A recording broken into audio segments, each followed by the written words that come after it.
Welcome to PTSD, Bunker Gear for your brain. I'm your host, Carl Wagon, and welcome to the evening PTSD report. I think my set's a little screwed up tonight. I feel all off kilter. Anyways, all besides the point, guys. Happy Wednesday to each and every one of you. I do hope the week finds you well. Guys, that's enough for the intro. I want to get on with the show tonight because, guys, this week's really important to me. It is. Because, guys, we're not really just talking about PTSD, depression, anxiety, but, guys, we're talking about the people that live with people with PTSD, depression, anxiety. Look, this is not a fun road. Seriously, anybody who's married to somebody in the emergency services or correctionals or the military, look, not easy. Look, I remember my ex-wife saying all the time, hey, you want to get over your obsession of a fire uniform? Wash a couple of them.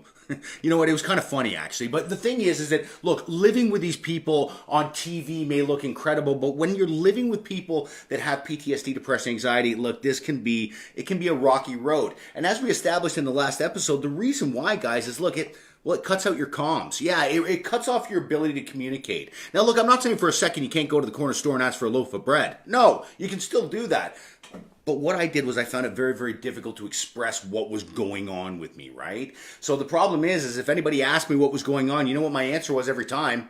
Nothing. Seriously, I'm fine, right? Because for the simple reason, I couldn't explain it. So guys, obviously tonight I can't go over everything that has to do with the PTSD, depression, anxiety as far as the behaviors are concerned, because that's really what we're looking at tonight. But the stuff I really want to zero in on is the stuff that affects people's relationships. You know, because can I just say from experience, you don't want to go through a divorce. Just trust me on that one. Seriously, if you can avoid that in any way, shape, or form, you want to do that. So look, the things that we're going to look at over the next 2 episodes anyways, is stuff that affects relationships. Because guys, I'm sure you've got no problems at work. That's not where this thing really hits you. It hits you more in your personal life, which, buddy, I think it's a crying sin, right? Because you got people out there helping the community, but the problem is it's their lives that suffer. Not good at all. So anyways, look, me personally growing up, I'll tell you what, I love to laugh. I do. And you know what? Not only did I love to laugh, I love talking to people. And you know, the thing that I learned at a very early age is the more you talk and the more open you are with people, the more opportunities you have in life. Look, it may not be fair, but it's the truth. You know, if you're a very reserved person and you don't talk to a lot of people, there's no way you're going to get opportunities that people that are very outgoing and talk a lot. Like, trust me, for somebody who is very reserved, they have to work 10 times harder than me to make connections because I'm willing to go out and kind of talk, right? And the thing is that, you know, this is the big problem with social media, I think, right? Because there's not enough face-to-face stuff going on anymore. And that's a quality that is, well, it's one of the most valuable ones you can have. Because when you are able to talk and when you're able to communicate with people, well, you get to use their resources, right? If somebody knows something, well, they'll share that knowledge with you. And when you start to understand that life is really about building bridges instead of blowing them up, you really start to understand how much leverage you can get in life by meeting people. Now, the thing that I found after being on the job about 5 or 6 years, that I was Mr. Serious. Oh, yes. And I'm not talking good serious, like I'm getting serious on my cholesterol. No, that's not what I'm talking about. I'm just talking about serious all the time. And I don't even know what I was serious about. I had the frown thing going between the eyes. You know how it is. Like that all the time. Anyways, I didn't understand this at all because, like I said, I'd run 4 good wheels off a truck to get to a party. Even if I wasn't invited, whatever, I don't care. But the fact is I like to have a good time. But after about 5 or 6 years on the job, dude, I was serious, like all the time. So anyways, no big deal, right? Obviously, I have no knowledge in this stuff. And I'm thinking, well, this is just life kicking me with the boots, right? That's really all it is. You know, at that age, 36, 37, I'm thinking, kids were about 4 and 2, you know what I mean? And you know what? When you have kids, you get all these new worries in life, right? Like, you know what? Anybody who's had a kid that isn't talking quite right by the time kindergarten comes around, or maybe still shitting in their pants, look, the anxiety is through the roof. Trust me, I felt you on that one. And I remember that stage of life. Not only that, you're really starting to understand that, a credit line can get out of control pretty quick. And what the hell is with these student loans? Holy shit, you actually do have to pay them back. But the fact of the matter is that, you know what, you've left your 20s, you're in your mid-30s now, and life is starting to pile on you. So I just figured, look, maybe all the seriousness is coming from that. And then the night came along that proved to me that it wasn't just everyday life.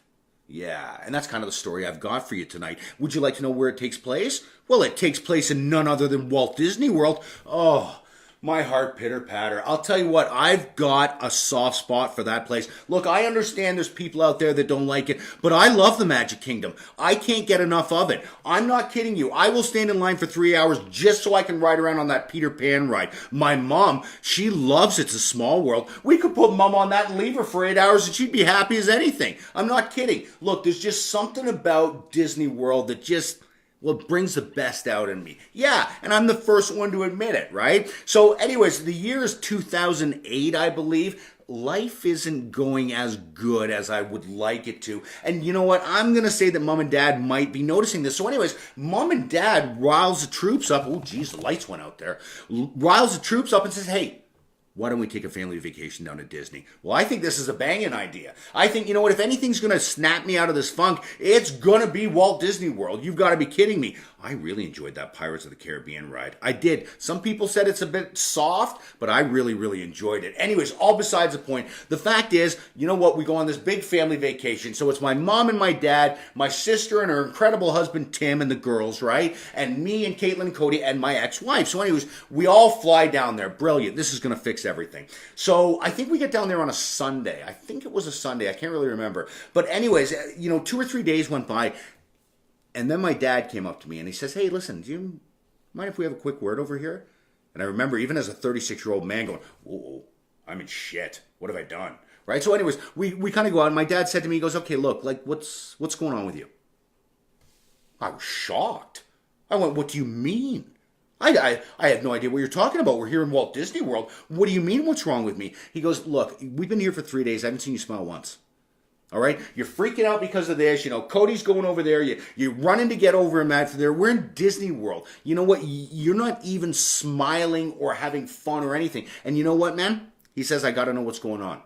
Obviously, I'm paraphrasing, but this is the way the conversation went, right? So me, I'm taken aback. How dare my father attack me in Walt Disney World? You know, the typical deflect, right? The kid responsible, oh, I haven't done anything. But then I realize it's dad, okay? There's no bullshitting dad. You just don't, right? So you know what? I went the route of, well, you know what? Cody's not talking yet. And because we had a problem, Cody wasn't talking before kindergarten. Trust me, he made up for it. There's no doubt about that. But the thing is, you know, I said, well, with bills and I'm worried about this and the credit line. And my dad looked at me and went, yeah, okay, bullshit. He says, look, I'm not saying that stuff's not bothering you, but he goes, look, that's just called dad stuff. He goes, we went through a recession in 81. We thought we were going to lose the house too. So we've all been through that. But look, Carl, I'm here to tell you what's going on here, this is more than life. And I want to know what's up. Well, I tell you what, that floored me. That made me realize that now people are starting to notice this.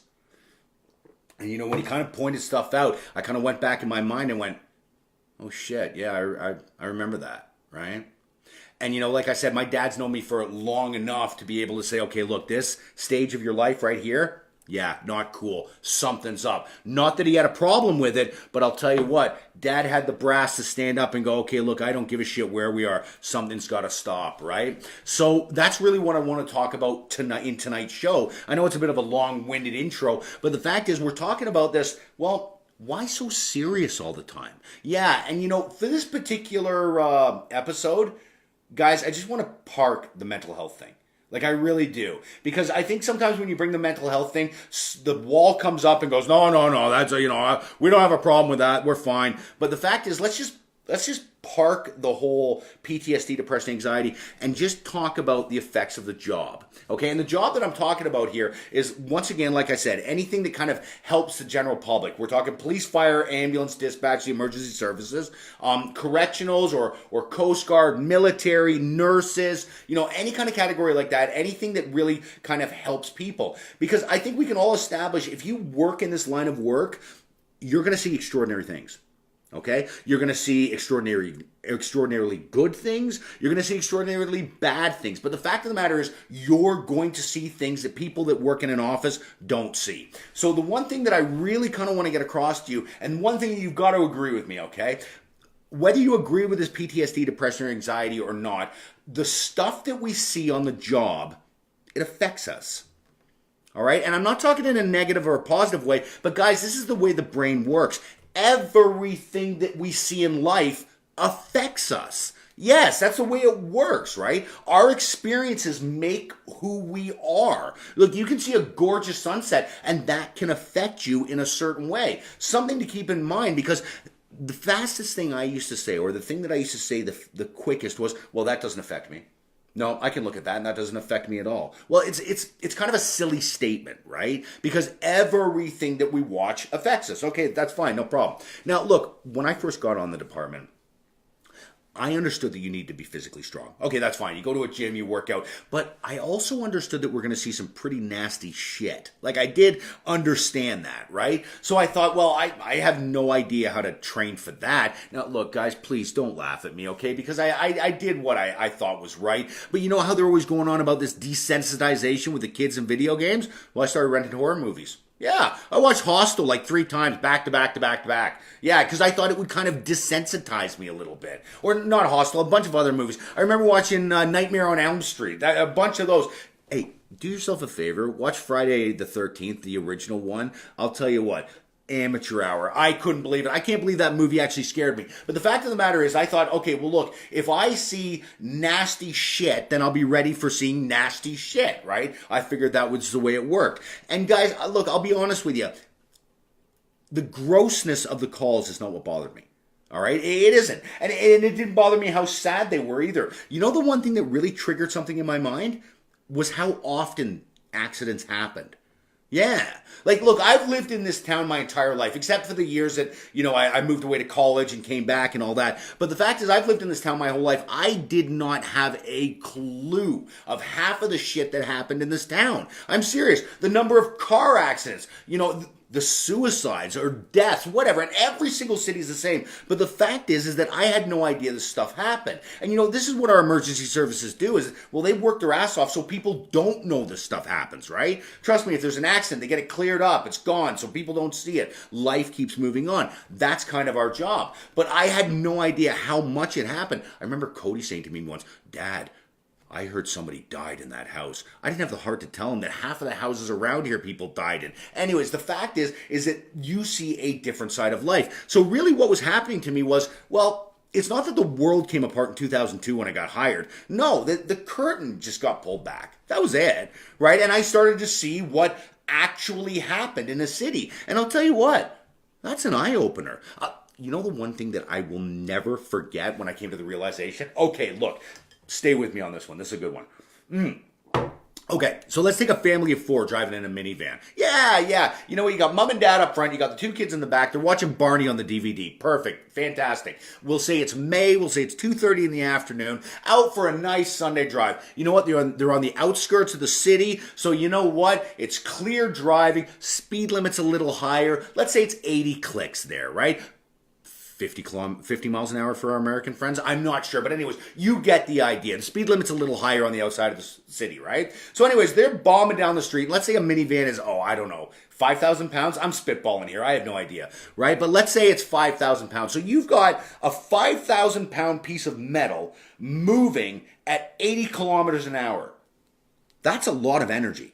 Like seriously, when you think about it, that's an amazing force moving at that speed. Now, what's interesting is when you look down the road 500 yards, there's another minivan filled with a family watching Phineas and Ferb in this minivan, right? But the fact is they're driving 80 kilometers or so right towards the other van, okay? So we have 2 5,000 pound masses, okay, driving at 80 kilometers an hour right towards each other. Do you want to know the only thing dividing those 2 pieces of metal? A yellow line. A yellow fucking line. That's it. That's the only thing dividing these 2 masses. Honest to God. And you know what? It's probably not even a solid one. It's probably one of those checkered ones, you know. That blew me away. I remember thinking if there was that little safety in an amusement ride, you would have lawyers hanging out of the trees getting ready to sue. Now look, I think we all understand that we can't put barriers between every traffic. It just doesn't happen. But the fact of the matter is, guys, is that we see what happens when somebody crosses over that line. Yeah. Now look, did this make me I don't know, did this make me not want to drive anymore? Well, no, of course not, right? As frightening as it is, and trust me, I remember the first time I saw a head on like that. There were pieces of metal everywhere. I've never seen anything like it in my life. Honest to goodness, it was incredible. Well, you think about that mass hitting, that's a lot of energy running into each other, right? So where was I there? Oh, there I was. God, I got distracted by the image of those two vehicles. So anyways, all besides the point, the fact is that this didn't stop me from driving. But I'll tell you what, it made me pay attention when I did. Oh, I'll tell you what. Now when I was out for those fun Sunday drives that we used to laugh and talk and joke about, buddy, I'm at 10 to 2 and the radio's down and I'm paying attention. Because as these cars are going, I'm thinking, holy shit. You know what? All I need to have happen is somebody reach over, grab a cell phone. Right? Or you look back and yell at the kids. Or I don't even care if they just lean over and fart. The fact of the matter is if that car goes 3 feet over and they touch headlights, boom. Incredible. And when you see something like that, guys, like I said, it's not that it will stop you from driving, but holy shit, trust me, you pay attention when you're driving. So the thing is I'm not telling you for a second that you shouldn't pay attention when you drive. But let me ask you how many times I heard, what's wrong, Carl? Why aren't you talking? Because look, I always used to gabber on and talk and whatever, and now I don't talk. For the simple reason, guys, that look, logic states that I'm paying attention to this road because look, I see what happens if somebody makes a mistake, right? So it's not that I'm afraid of it, it's not that I'm worried about it happening, but the fact of the matter is I can't unsee what I saw. Right? So the fact is that I pay a lot more attention to it. Now, like I said, guys, none of this stuff is to help you with your day-to-day work. All right? Because when you're at work, look, it's a good thing to be serious. Trust me, if you're walking into a domestic, you don't want to be laughing and joking. No, you want to have your head on a swivel and seriously think about what's going on in that room. But the reason why I do these podcasts is, well, it's to help your personal life.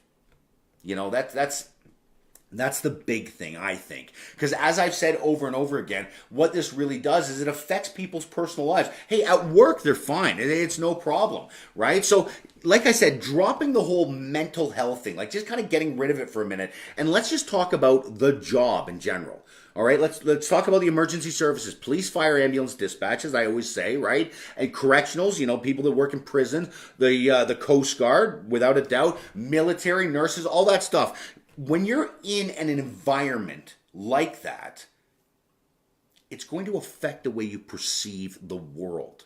Okay, there's just no way around that. And the example that I kind of use in this is, okay, let's take two people. One works in a flower shop, okay? But in this flower shop, they don't sell any funeral flowers. No. And look, if you've messed up with the missus and you're buying 3 dozens of red roses, you don't do it at this flower shop either. No, this flower shop is only for people in love. Yes, madly in love. Sounds like an incredible job to have, right? To work in a place like that for 30 years. Exactly, right? So that's all that person does is they deal with people that are in madly head over heels in love and they want to send flowers to them. Okay, great. So that's one person. Now the other person works downtown Detroit Police Department. I don't think I need to say any more about that. Seriously, all right? So, you've got one. One works in a flower shop, one works downtown Detroit Police. Okay, good. Now, that person that works in the flower shop, if I was to ask them what their perception of people in the world is, what would it be?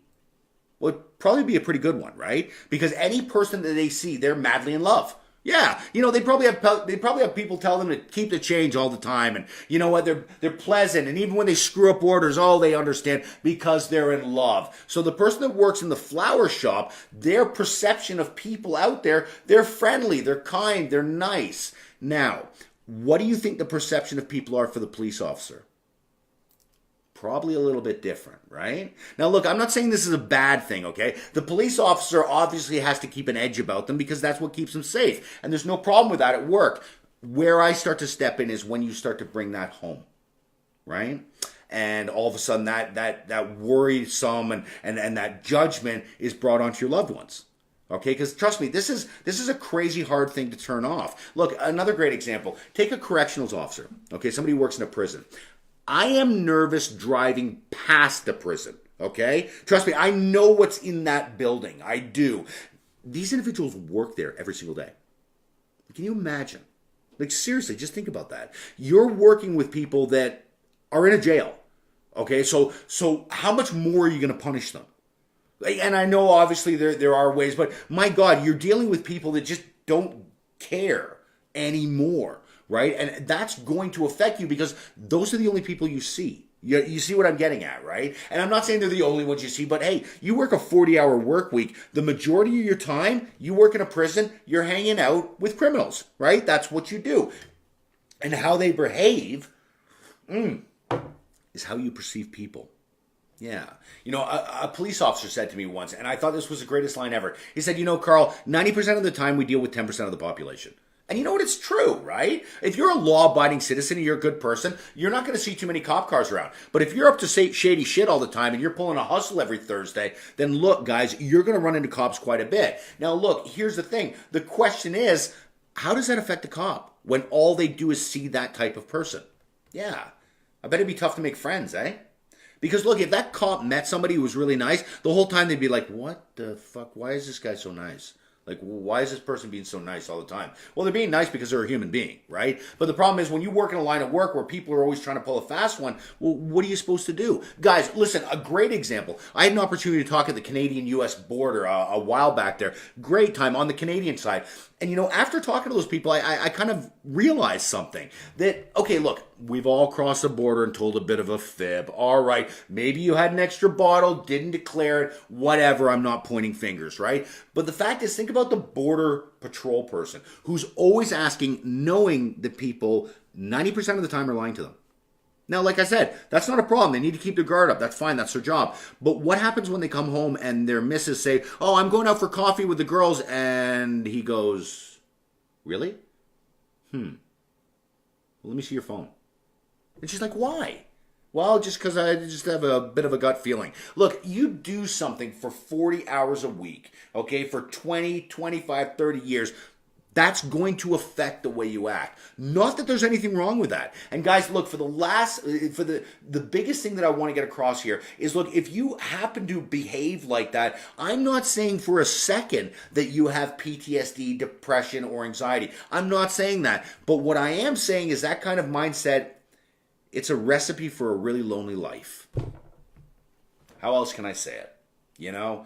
Because look, I got to the same point where I was like, oh, I don't want to hang out with people. No, forget it. You know what? They get up to shady shit and I don't want any part of it, right? You know, like I said, I used to love talking to people and get out there all the time and all that stuff, right? But now I'm kind of pulling back my lines and whatever.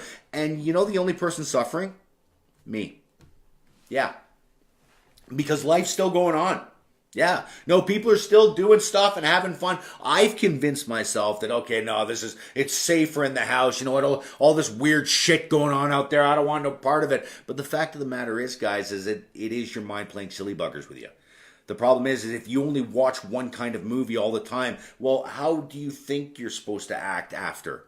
Like, seriously, on your days off, you don't just flip it off. It just doesn't work that way. Now, look, for people out there that are able to do this, hey, I say bravo. Yes, I think that's fantastic. You know, you learn about coping mechanisms and stuff like that. There's all kinds of ways around it. But if you're one of those unfortunate souls that, like me, that really didn't understand it, all of a sudden life gets real serious. And, well, shit, you don't even know what you're serious about. Like, you've forgotten how to laugh. And guys, look, I got to go to bat for these people that work in these lines of work. Because, look, I'll be honest with you. If you saw what these people saw, if you saw half of what they saw, all right, trust me, you wouldn't be giggling too much either. You know, we talk about the example with the prison guard, but seriously, you know, do you really think that prison guard wants to come home and tell their spouse of what somebody was saying about their kids? Like, come on. Like, really? Like, you know, I'm sure that I shared most of the stuff with my ex when I was working with the fire department and we were together, but I certainly didn't say everything. Because, look, there's just some things that don't need to be repeated. But the problem is that these individuals carry this. You know, whether you understand it or not, it shapes the way you perceive your future information. You know, and if you're used to something like that all the time and you figured out that people are like that all the time just because that's the way you see them, well, that's how you'll perceive people on your days off. You know, and if this is starting to happen in your life, guys, hey, there's a way to turn it back. There really is. Once you start to understand why a human brain does this, well, guys, you can kind of change the program. Yeah, and I'm not saying for a second you change your personality, but you can start to negotiate with the noodle and say, hey, look, you know what? I'm sorry. Wags is clocked out. Yeah, we're not doing this anymore. And you can learn how to do that because, look, back in the day, I'm sorry, I just didn't. I just got super serious. And you know what I did when that happened? Start pushing people away. And you know what? When I start pushing people away, guess what happened to the opportunities in life? Oh, down they go. Yes, no more opportunities because Carl's not talking to people. So things aren't happening. Everything comes to a screaming halt. Oh, it's a sad to do, especially when you don't know what's going on. I'll tell you what, it drove me absolutely bonkers. So that's why I love doing shows like this, for the simple reason, if I can explain this to a loved one or anybody even going through it, they're like, oh, shit.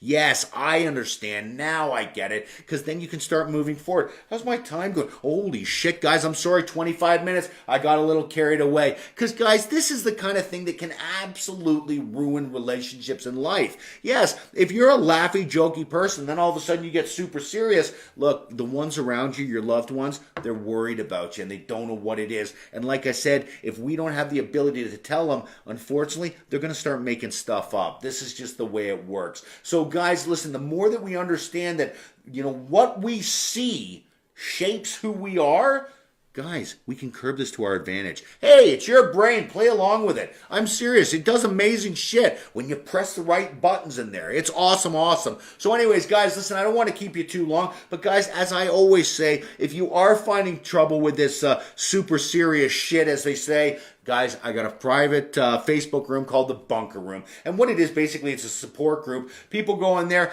tell their experiences. And what this does is it helps the community's perspective. Because, guys, as I've said before, you get on that island, and I'll tell you what, if you think you're a bag of shit and you're never going to get back to work and you're never going to get any respect again, then, guys, that's the only perception that's going to stay with you. But when you read about other people struggling with this, guys, it opens some more doors. So, guys, I got my final podcast for this week coming out tomorrow morning, bright and early. The Facebook Live show, obviously, Friday night, 9:30 Eastern Standard Time. And I hate to admit it, guys, but I'm bringing up the F word. We're talking about feelings. Ooh, or lack thereof. Yes, that's what we're talking about. When the feelings all of a sudden piss off and we don't have them anymore. Very strange sensation, but I think the family and the loved ones, they're really going to love this show. Yeah, and I got to save the best for last. It's the way I roll. Anyways, guys, as always, thank you so much for stopping by. I hope you guys had as much fun as I did. You guys take care. I'm going to go grab a soda pop, obviously. Get back in the comment section because I see you guys commenting away. Fantastic. And, yeah. What can I tell you? We'll have that podcast for you tomorrow morning on feelings. I think you want to tune in for this one. It explains a lot. It really, really does. You guys take care of yourself. We'll talk to you again real soon. Bye now.